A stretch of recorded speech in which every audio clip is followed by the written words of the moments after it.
les épisodes précédents, oui, je vais faire un tout petit récap pour ceux qui n'étaient pas là ou ceux qui ont besoin d'une petite mise à jour. Donc, premier épisode, on a mis les bases. Je me suis lancé le défi de reconstruire ma bankroll avec le format Trident sur Winamax. Pourquoi ce format? Je l'ai déjà expliqué.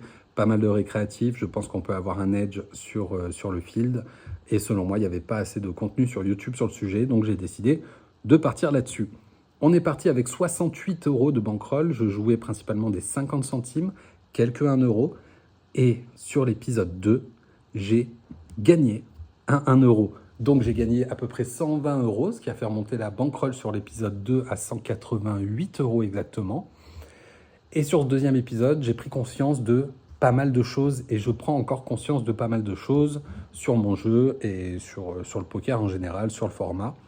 Et là, j'ai pris conscience du fait qu'il fallait que je travaille hors des tables, chose que je n'avais jamais fait de ma vie. Du coup, j'ai mis en place, j'ai structuré mon apprentissage, j'ai également fait une vidéo là-dessus, où je travaille mes ranges, je travaille les positions, je travaille la taille du tapis, je travaille certains spots un peu compliqués. Et puis voilà, nous voilà à l'épisode 3, donc je vous laisse savourer cet épisode. Pour l'instant, j'ai fait que du vlog, j'espère que ce sera pas trop ennuyeux. J'ai pas mis de review malheureusement parce que d'une part, j'enregistrais avec mon téléphone et comme certains l'ont dit, c'était assez dégueulasse au niveau visuellement. Et j'ai pas encore enregistré mon écran, donc si jamais ça vous tente de voir un petit peu comment je joue ces fameux tridents, je pourrais faire quelques sessions enregistrées. Je vous laisse. Bon, on est en train de grind un peu avec la nouvelle bankroll. C'est cool, ça fait plaisir je suis beaucoup plus à l'aise en fait. Et du coup là j'étais en train de grind et je suis tombé sur une table où il y avait Putoinaz. Voilà, c'est bien ça. C'est un joueur du coup qui m'a dit ah, je regarde tes vidéos, c'est sympa. C'est encore une fois trop cool de vous croiser sur les tables. Malheureusement, je suis désolé pour toi, je l'ai fait sortir du tournoi. Je crois que j'avais As-7, j'ai fait tapis, il m'a suivi avec une paire de 6. Il était à 15 BB deep et moi j'avais un gros stack. Bref, hier j'ai joué quelques tridents. Je crois que j'ai gagné 1 euro sur les 3 que j'ai lancés. Donc voilà, j'étais remonté à 189. Là, on est un peu à l'équilibre. Désolé, j'ai gardé mes lunettes de soleil, j'avais pas remarqué. C'est pour faire poker face. Un truc hyper important que je voulais dire, c'est que là, depuis un petit moment, du coup, entre les vidéos, l'apprentissage du jeu et le jeu, je passe énormément de temps sur le poker. C'est-à-dire que je vis poker là en ce moment et je me suis mis des espèces de limites en mode, enfin pas des limites, mais il faut faire autre chose de sa vie, clairement, parce qu'on peut vite être oh là là, bête, raise, machin et tout, en avoir un peu plein la tête, surtout quand on est en mode vraiment j'apprends hors des tables, etc. Du coup, juste petit message comme ça, au passage, c'est important de faire d'autres choses de sa vie. Donc là, je vais aller me promener un peu, il fait beau, ça fait plaisir. Et du sport et tout ce qui va avec. Bon, je suis en pleine session, je viens juste faire un petit coucou parce que j'essaie de prendre le temps de vlogger entre les sessions. Je suis sur un 50 centimes là, j'ai perdu un 1 euro juste avant où j'ai reboy du coup une fois, donc moins 2 euros. Et là, sur le 50 centimes, je suis plutôt pas mal. On est entré dans les places payées et je crois qu'on n'est plus qu'une vingtaine. Vu que la dernière fois que j'ai enregistré une vidéo avant la table finale, ça m'a porté chance, je me dis pourquoi pas. On fait le point après ça. Bon, je crois qu'on peut oublier le truc de ça porte chance de faire une vidéo avant. Je viens de bust et putain, mais oh la connerie! Roi-Valet, 20 BB deep. Le gars, j'étais en small blind, le gars en big blind me couvrait de 2 fois mon tapis. Et j'ai fait tapis avec Roi-Valet off. Fallait que je tombe sur une paire d'as, quoi. Le but, c'était soit de le faire fold, soit de partir avec une main qui avait une certaine équité. Je suis pas sûr que Je pense que min raise, ça aurait été suffisant pour me faire juste 3 bêtes et fold à tapis ou non. Aïe, ça fait mal, mais c'est comme ça, du coup, 3 euros, je crois, de gain. Là, j'ai un petit appel avec une des personnes qui m'a contacté sur YouTube et je referai une petite session ce soir vers 18h. Voilà, on fera le point en fin de journée. Nous revoilà après un appel d'1h30 avec une personne qui m'a contacté. C'était hyper intéressant, c'est un joueur amateur qui m'a donné des conseils, on a discuté poker, c'était cool. Là, je viens de terminer un trident, j'ai encore croisé un joueur qui regarde les vlogs, du coup, c'est hyper... je vais pas le faire tout le temps, hein, je crois, je sais pas, mais c'est hyper cool de vous croiser sur les tables. Et là, j'ai fini, j'ai bust As-7 de carreau face à As-4 de trèfle. il a touché sa petite couleur et j'ai bust. Et du coup, voilà, je vais faire un point bankroll. Là, je sais pas où j'en suis, mais il me semble qu'on est remonté à peu près où on était il n'y a pas très longtemps, vers les 188, faut que je regarde. Ouais, bah 187,96, on n'était pas loin. Voilà, on a fait petite session hier soir, deux petites sessions aujourd'hui, toujours uniquement en trident. J'ai fait juste un MTT à 50 centimes hier.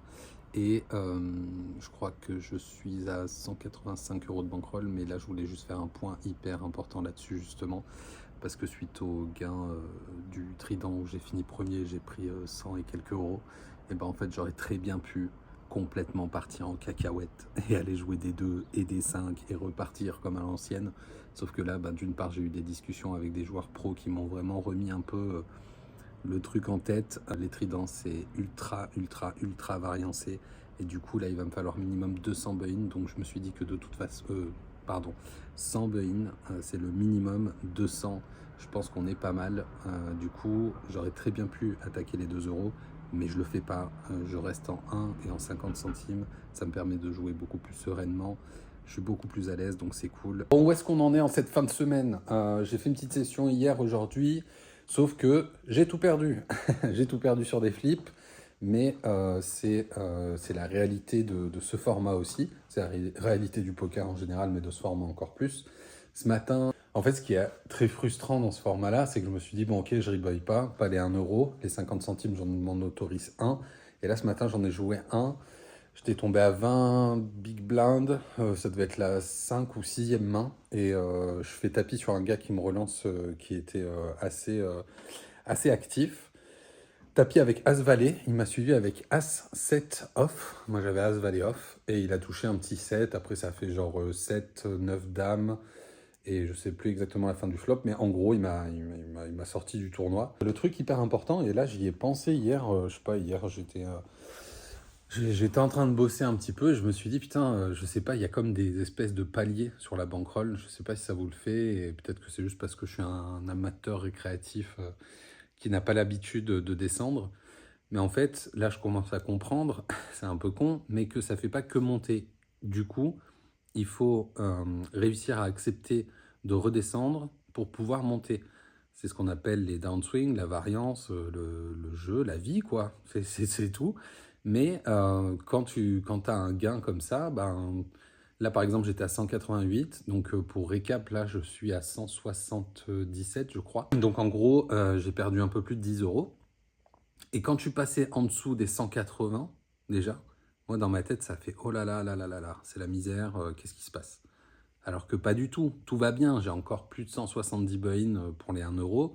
C'est juste qu'il faut accepter qu'il y ait des moments où ça descend. Et à un moment, ça va très certainement remonter.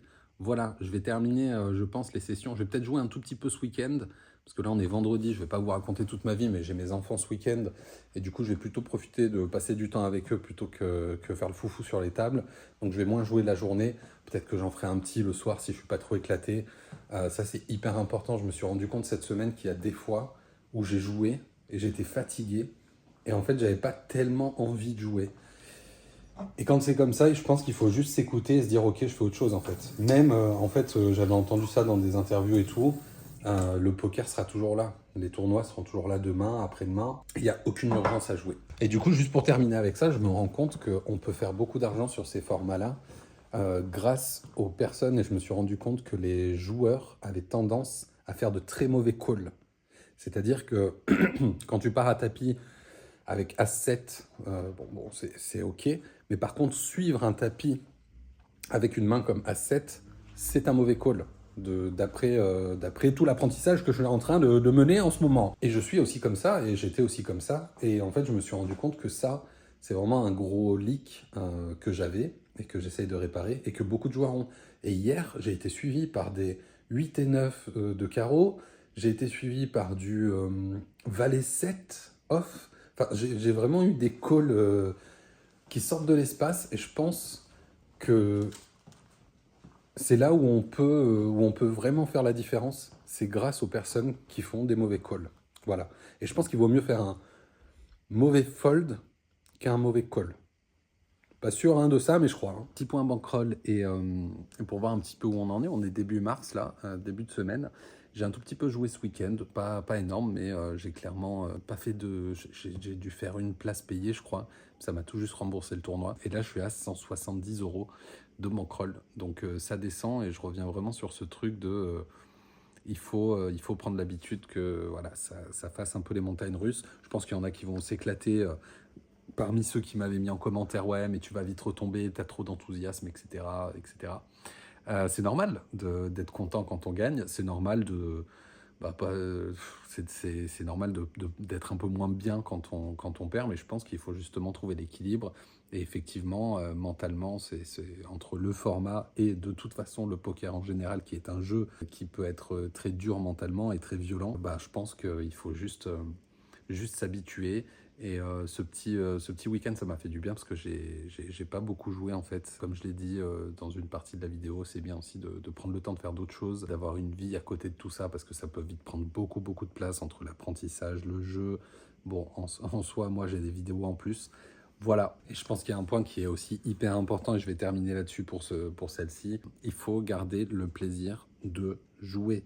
La dernière fois, j'ai dit que j'ai joué quand j'étais fatigué, j'ai joué après pas mal de taf, après une grosse journée. Et du coup, quand on est crevé ou quand on n'a pas forcément envie de jouer, il faut savoir aussi dire « Ok, en fait, je joue pas ». Et tu vois, ce week-end, il y a plein de moments où j'aurais pu jouer, j'ai eu des creux et tout, et je me suis dit « Non, en fait, je prends pas ces parties parce que je suis pas dedans, parce que je suis pas ni concentré ».